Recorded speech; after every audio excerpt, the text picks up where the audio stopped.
Beautiful, gigantic elderberry blooms. I still have a lot of elderberry packed away as syrup and dehydrated. So this year we will be snacking on these as elderberry fritters.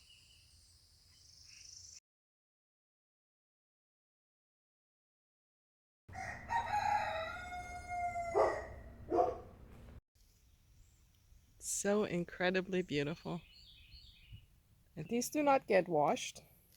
We'll just go over, make sure there are no bigger bugs on it, shake it out a little, but they tend to be very clean. So there's a little piece. I'm just going to take this off. It's from the pecans. Here's another one. And then I'll just let them sit like this for a few minutes.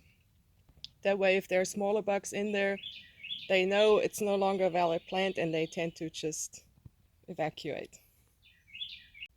What we need is a pot with some frying oil. Some neutral oil is best. And then we'll need our prepared and now cleaned up, do not wash, don't rinse, elderberry. But this is obviously too big for my pot, like massive. So I'll just cut these up to where I can manage them.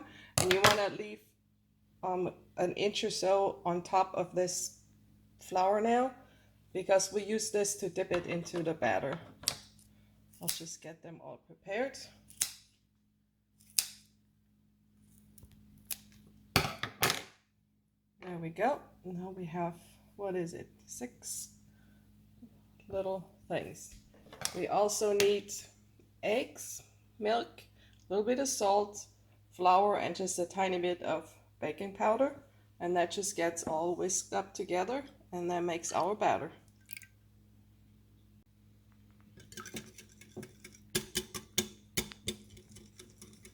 It's going to be a very wet batter because we just want to dip it in there and then directly in the hot oil.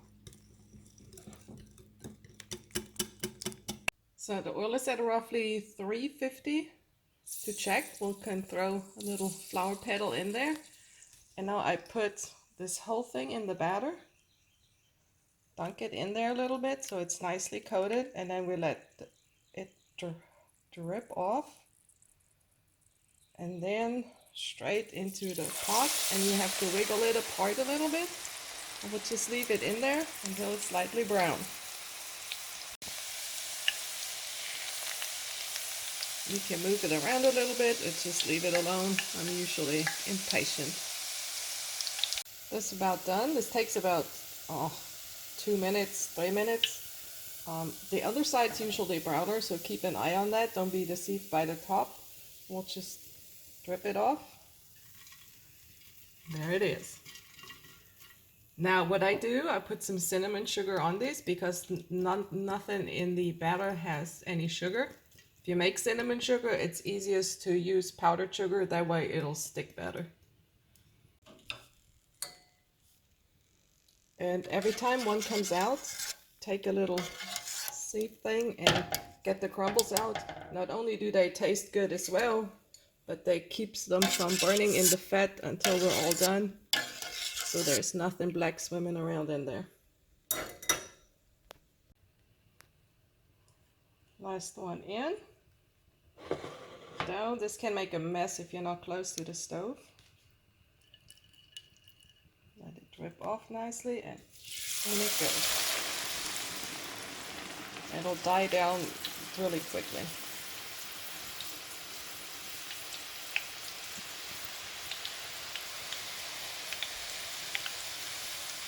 Beautiful. And last one out.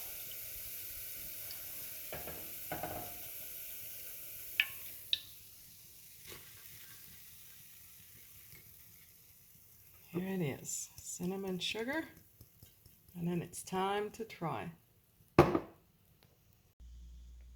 I love to serve this with dipping sauce, usually applesauce. This is pear sauce, that's why it's a little darker. Our apples don't make enough, and you can dip it a little.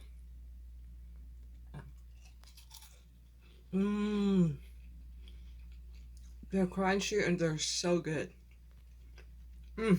Thank you, elderberry. This big thing is one bloom. Huge.